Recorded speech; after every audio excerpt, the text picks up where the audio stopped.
if you're able to deliver it before they leave for the farm, is do I go to the farm today or not? And even that one decision can affect a whole set of other decisions that they would make, especially as it pertains to input application, hiring of labor if they have really large farms. So there is a mapping exercise that has to be done that says, what is the forecast telling us? And what are the decisions within the power of the farmer within that time frame that they can actually do? There's very little things the farmer can do if you just say there's a flash flood hitting your field. That's just what it is. Maybe the insurance company can do more information. It can make better use of that information, but not the farmer. So there are certain decisions that a forecast can make at those different time scales. And I go through a little mapping exercise of some of that. I can see it being interesting, like for this event at this size farm, using this much time advanced. Whereas if I've got a whole bunch of people on my farm, I need more, more warnings. It ranges from, we worked with a cashew dryer in Cote d'Ivoire, and they have large concrete slabs, and they need to know within like 3-hour increments if there's going to be kind of just those quick storms, the mango rains or the really quick storms that come. Because if the raw cashew nut gets inundated with the really heavy rains quickly, they're going to have quality issues. They're going to have rejects. So there are some like nowcast applications for those types of use cases. The seasonal forecast, even just saying it's going to be a shorter and hotter season, can help with some crop selection. Well, maybe I'm not going to do a 100 cycle. I'm going to do a 100-day cycle. Maybe I'll do 80-day cycle crop. So there are some decisions that can be influenced on the seasonal and the short term. It just really depends on the size of the farm, sophistication of the tools that they use. But it's like piecing together kind of a word problem.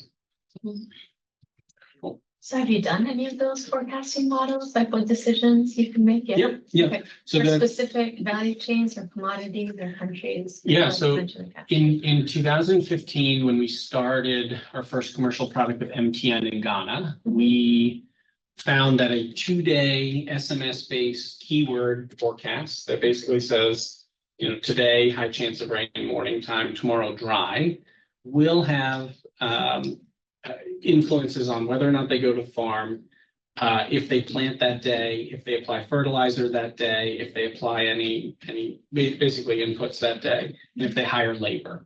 So we saw just through a basic 2-day SMS-based forecast, you can reach smallholder farmers and influence decision-making now.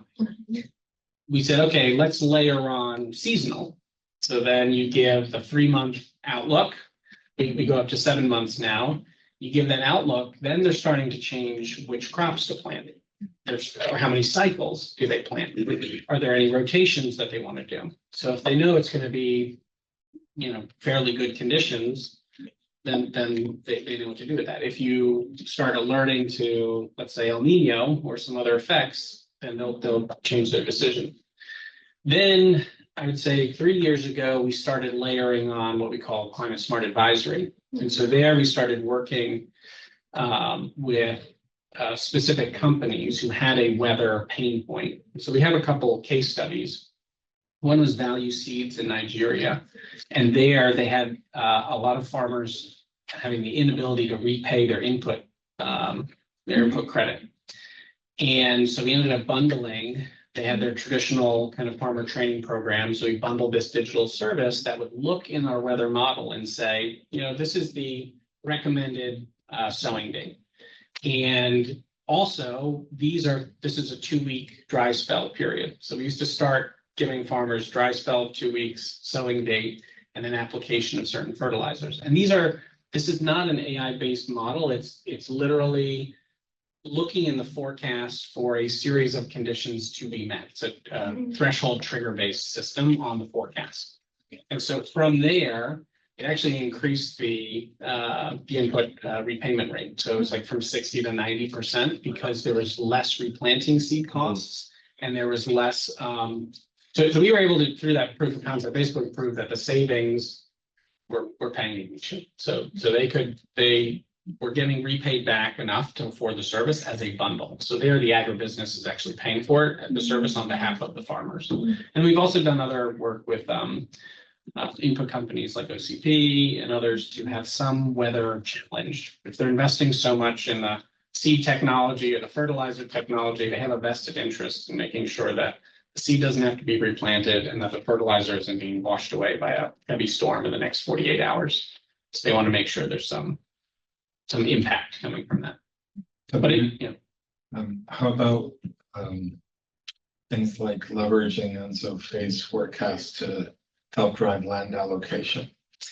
Yeah, we haven't. We're taking one problem at a time, but yeah, we haven't done that yet. We with your husband and others back in the day, we did a lot of simulation modeling in a sort of Monte Carlo context, seeing like what is more likely to produce a good outcome given this forecast. Yeah. And then you could know that, say, the only one I remember is that in my neck of the woods in Western Kentucky, because the exercise once, if you have a forecast of La Niña coming, you want to plant wheat instead of winter like ryegrass. No matter if the price for wheat stinks, you want to plant wheat because your yield is going to be more than likely higher than normal. Those sorts of things. Yeah, I think so. We have two. We've actually been talking to CGIAR, specifically AgWise, for a while, because a lot of the like crop selection or number of fertilizer back, like they'll ask these big questions, and it's based on like historical analogs. So this year looks like a 1998 kind of year, and that's good. But we've been talking to them about how that predictive skill is going to be decreasing over time because of climate change. So there's always been a hesitancy because the forecast accuracy has been so bad in the past to shift to more forecast-based systems. So this is another area for a lot of R&D and then practical applications to see, can we fully make the shift to looking at this kind of historical analog method of looking at yield prediction and where crops are ideal to more of the forecasting-based system. But yeah, anyway, we can keep going. And so the weather at the top, sure. I think it was that other one. See, I looked at this as a, so part of it is yield, right? And market timing and, when to sell and things like that. Some of it is also being able to get your goods to market, right? And we've done some work with the Logan government looking at how the data could potentially help them to site infrastructure, cell phone towers, things like that. But it could also, with the weather piece of it's really interesting because it could also look at how infrastructure gets degraded over time. And so when do I need to retar my roads and things like that, and in which places? I wonder if that's not a secondary value that you could, that's still in ag world, right? There's a ton. I'll give you a couple examples. There's a logistics shipping company that can't get products from, it's in a major corridor in Brazil, can't get products from point A to point B unless they know the river level. And they're having real problems forecasting that, not because their river water gauges are off, but because the right forecast isn't plugged into the right hydrology maps. So you have a really bad forecast, low skill, not being able to determine things like, is the river going to affect not just the hydro output at the end, but also just the ability of barges to flow freely in this river. So there's applications like that. There's one where there's a ton of things like we've been looking at climate risk. So if you are taking your reforecasting data and saying there is no data point for this part of Burkina Faso, but I can see in my model certain trend lines. If you bridge the gap of a shorter term forecast that's looking at 6 months out with some of the larger climate scenarios, 1 to 2 years to 10 years. So what let's fill in the gaps of what we anticipate will happen. So you can see. AI which draw it, areas- kind of, yeah. And see which areas you will never be able to grow maize again.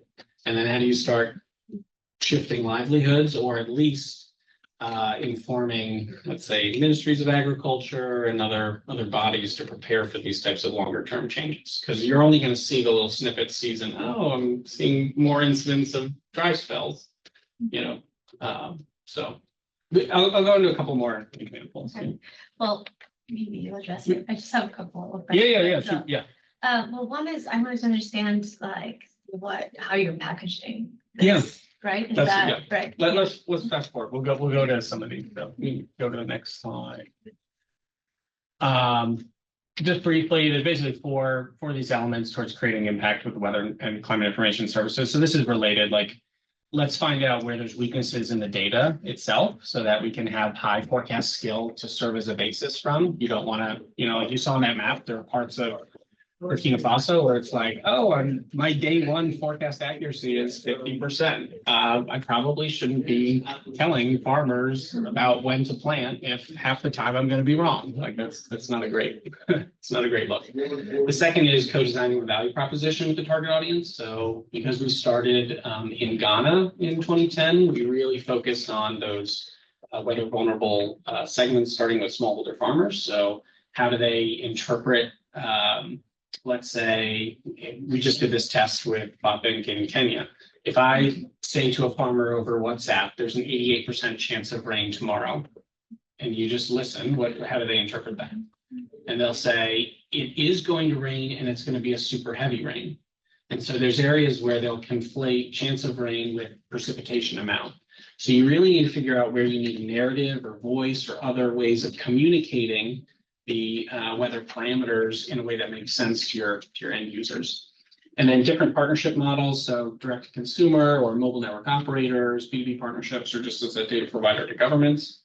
And then the sustainability challenges, like we talk about distribution infrastructure. A lot of people have talked about that. Like data costs are super high.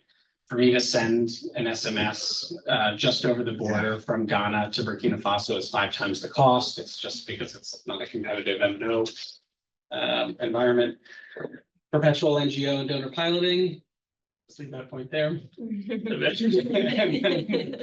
then government intentionality and Met agency priorities. This is what I was saying. Like it's not just Ignitia. There's a lot of companies out there and academic research on this that is just not being adopted by individual Met agencies or the World Met Organization. There's just a lot of really cool things out there, and the Met agencies are struggling for one reason or another to produce anything other than like PDF bulletins at the large regional scale. And like we said, with that UN report, only half the countries on the planet have adequate early warning systems. So this is a real area where it's not a matter of is the data there and ready to be used. It's is there intentionality around working together in large groups to get this done. So, you can go forward a couple because I know we're about to be out of time. You can just see kind of accuracy by just if you look on the right hand side at the equator, 0 degrees latitude, you see everybody just plummets. And that's because of these convection storms. Really hurts people's accuracy right now. So you can go to the next slide. Yeah, so these are a couple of the things we were talking about. Like, let's look at the long-term forecast. So this is an SPI index in the next 120 days. That's going to look at rainfall anomalies like extremely dry, extremely wet. So here in the Amazon, you saw severe drought. And then this was in East Africa. So just looking at kind of some of the data that our model will pull out and just look at, again, this anomaly detection is very, very useful in seeing where there's going to be flood risk and drought risk, and how do we apply that to agriculture. And then the nowcasting model is a fun one where we use the available satellite data to provide the types of kind of 3-hour nowcasting real-time alerts for folks. So that can be over SMS or WhatsApp. You can go to the next. Yeah, we just go to the next. Yeah, this is a human-centered design element. So when does the farmer, create empathy, define the problem, ideate, prototype, test. So it took us 120 different trials to land on the way we construct the forecast for a West African smallholder farmer. And surprise, surprise, we couldn't even use that to go to Kenya. And what we developed for Kenya doesn't work in Tanzania. What we develop in Tanzania doesn't work in Brazil. So you just have to keep repeating all these trials and land on where you get really high. We generally look for, did over 75% of trial participants understand what was intended to be delivered to them and can repeat back to me in their own words. And so we look at all sorts of ways of changing voice, app, SMS, is it WhatsApp? Do we need to do local language? Do we need to do visuals? But then we also say, in the absence of large government intervention, what will the farmer or the agribusiness be able to continue after a project ends, or if we're contracting directly with like the value seeds of the world, or the OCPs of the world, what will they continue to pay for? It's probably not a video-based chatbot. That's a spoiler. Even just to give you an idea, so it will cost $2 a month just to have basic like WhatsApp access if you're to send that, and that's not visuals, and that's not chatbot. So just do that, and then that's compared to like, say, 10 cents a month. I'm doing SMS, something like that. So it's just everything, there's cost benefit to everything. So where's the money coming from? Who's paying for it? How does it continue? Sorry, what were you going to say? I had a question. I know we're low on time, so if you want to go through. Okay, all right. Fire to the next. Next slide, please. Yeah, we can go to the next. We're channel agnostic, so that's an important consideration. Just go to where the farmers are rather than trying to get them to go to where you are. Yeah, where there's a public good, you go to the next slide. Just rambling.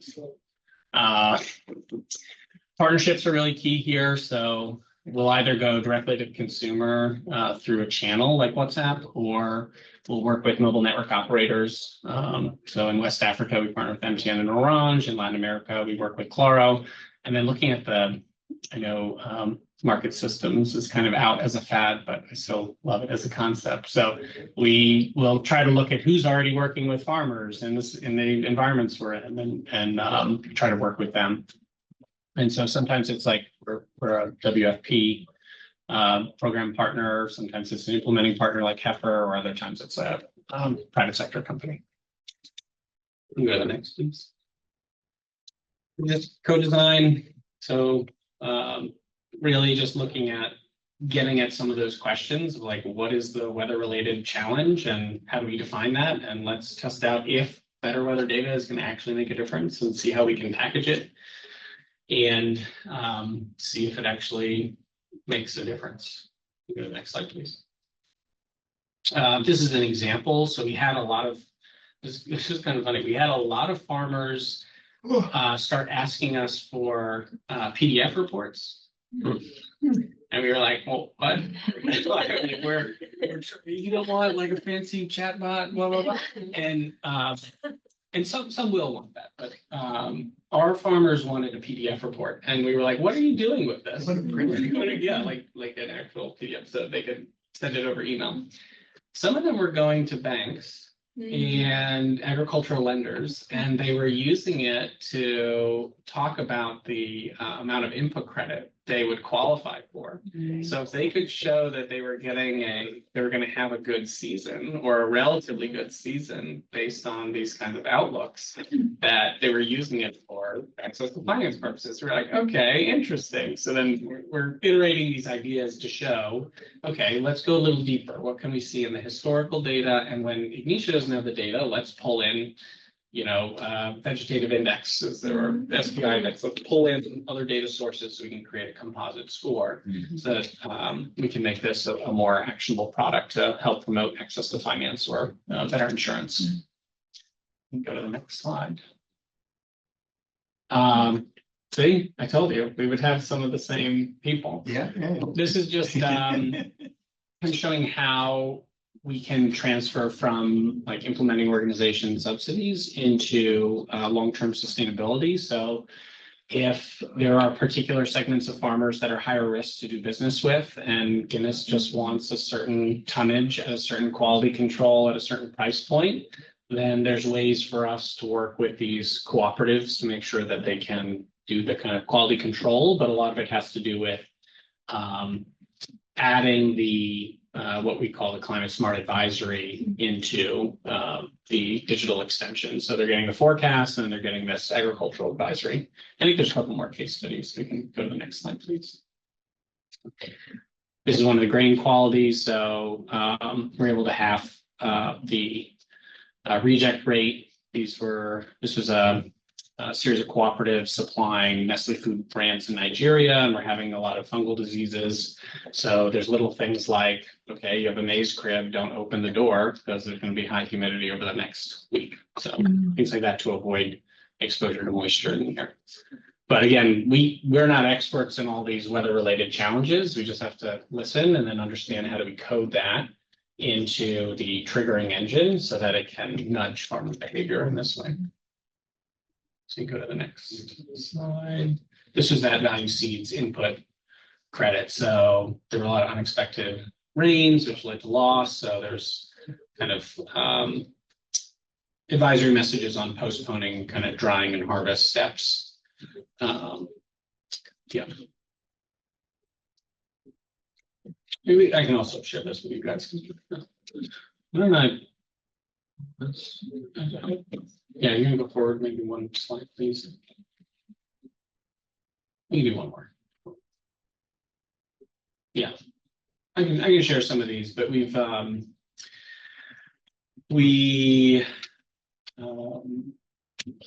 have been working a lot with 60 decibels on mapping the change pathway, and then we have an RCT through the USAID DIV program underway. We just completed the midline report, so you will see that soon. Yeah, so it helps us understand kind of how we can use this kind of impact measurement management approach to design better products that are based on better science. And so this is kind of our goal, is to have this really nice feedback loop, both through kind of internal studies that we do, but also external studies to help us understand kind of how the product's affecting different farmers. I'm gonna end there. Any questions? Well, yeah, there was a fun, well, I think it's fun. There's an exercise at the end I was gonna do if we had 10 minutes, but we don't have 10 minutes. It's basically like construct your own weather alert. So in this intended target, what is the weather related challenge? What, if you had a weather model that could do anything, what would you have it look for to change a certain farmer behavior or to help him or her make a better decision on the farm? So if you had this big weather machine, what would you do with it? So, yeah. Thanks.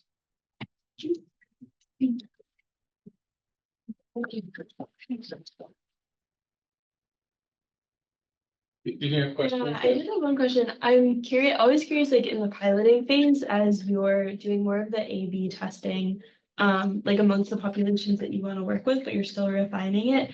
How are you bringing farmers into that testing phase, even maybe particularly as you're doing an impact evaluation, so that like as they're getting product A that needs a bunch of tweaks, they still like trust in it and want it and know that it is being improved upon? Yeah, I mean, in the RCT we have now, it's basically you have 2 treatments and a control. Okay. But the risk is we're really only seeing one season. Mm-hmm. And so we know from experience, like farmers really need to try this for a long period of time before they trust us. Yep. Because they won't even really use it for the first couple months. They're gonna like look on their phone and then look at the sky and then look at their phone again and say, nah. And feel like it's only when we get it right, more than everything else that they have access to, Exactly. that they'll start building the trust. So there's some unique things, I don't know if it'll work out in the RCT, hopefully, that IPA suggested like a willingness to pay survey. And so they're looking at ways of segmenting different, we will see. Okay. We'll see. Interesting. I Yeah. better not get it wrong first time they look. Yeah, right. I Well, mean. yeah, well, it's kind of, okay, so the thing that happens a lot in West Africa is there's a rainy season bias. So if you look on your phones, next time you're in any place closer to the equator than we are now, and you are in rainy season, just look at the weekly forecast. It'll say rain every day. It's gonna say rain every day. 60% chance every day. Right, and the chance of rain is gonna hover from 40 to 60%. It will never be what we call a confidence forecast, which is tell me it will rain or it will not rain. And then I will judge you that way. It'll say, it might. And there's a side to weather forecasting that is more on perception than it is like statistical accuracy. And that's what a lot of these weather models do in the tropic and subtropical areas, to say your guess is as good as mine because the skill's so bad. So But even if it says, if the weather forecast here says 60% chance of rain, that's a 40% not chance of rain, Right. right? I mean, I don't know really what to do with that. Unless it says 90% chance of rain, I'm looking up and Right. it's starting to get dewy. I'm, yeah, I mean, there's a whole world of making sure that we're evaluating forecasts on confidence forecasts, which say ignore 50% and really look at the polls so you can, you as a user of forecasts know whether or not it's going to rain or not. Because otherwise it's just, you're kind of gaming the system and just saying 50%. Is that right or wrong? I don't know. I want to hear more about kind of the trust pathways. Like, are there any things that you can accelerate that? What do you see in terms of individual user behavior, social proof? What are the group dynamics? Like, what are you learning in terms of, because the rate there, the churn rate is pretty low. So Yeah. people are really consistently Yep. using it, and yeah. And the net promoter score, this last one from 2024 was 71. So that's the top 10% of any ag tech solution tested by 60 decibels. So it's huge. Part of that is because we've been doing it for 10 years. So that's, it's like if every year you can incrementally improve. So that's part of it. The other part is we really try to, if you focus on the channel and the way you communicate things on the distribution side, but then on the science side, you're focused on like nowcasts. Nowcasts are very, very important because they catch the unique, quick moving, fast storms that most models will not catch. So that's one way to build trust, is if you say in the next 3 hours, you're going to get hit with a storm, and they're used to a PDF report sent on a Monday by the Met Agency for their entire state. It's a good value add. Like, it's a fun little thing. It's also location specific. So there are things where it's just iterating based on where you see positive feedback, and then ensuring that we do spend a lot of time ensuring that the delivery rate is high. And unfortunately, in a lot of these countries, the mobile network operators and aggregators, even delivery report, we question. So if they're telling you we actually delivered this amount, we will always verify it on the side. So we always have to keep all of our infrastructure partners honest to make sure that the trust with the customers aren't broken.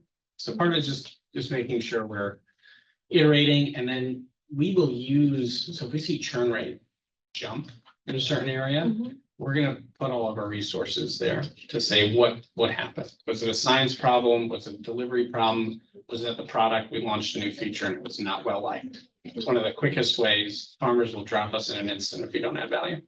So it's just getting that. It's combining the impact measurement with the business metrics. I think that's kind of the sweet spot.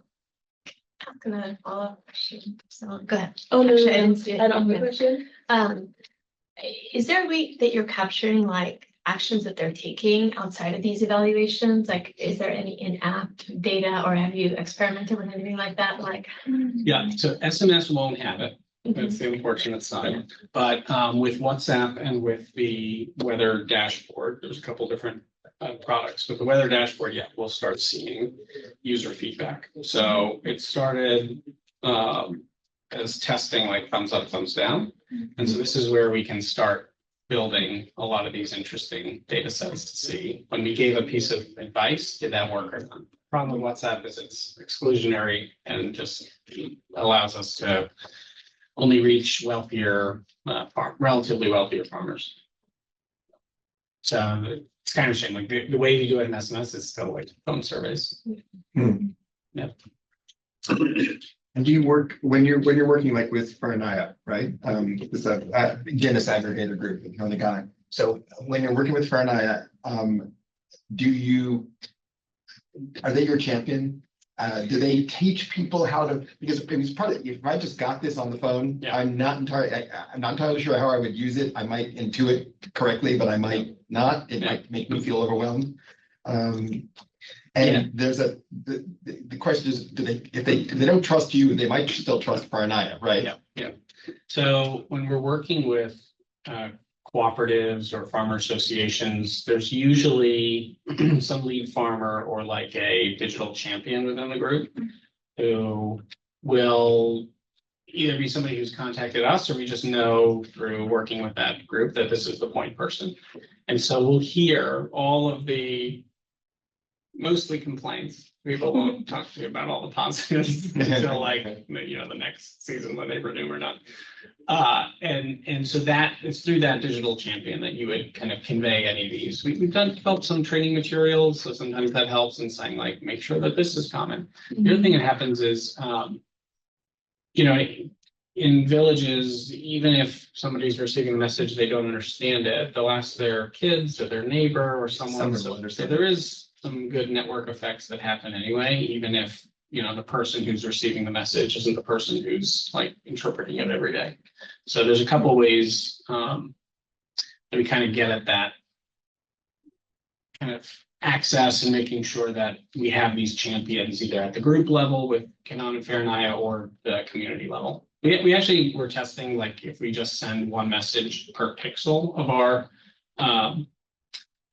like one subscription per pixel of the forecast model, would that person disseminate the message? And so, yeah, that person became like the de facto weather person for their village, but we still had signups because people value the convenience of having it on their phone and not having to go to that person to talk to them every single day for the forecast. So you saw some people rely on this person being the weather person. The reading time and the tea time. Yeah, all right. that, you know, that comes into any kind of social exchange. Yeah. Well, I'm here if you have more questions. Feel free to reach out. Thanks. Thank you. Sure, thank you. That's cool. Good.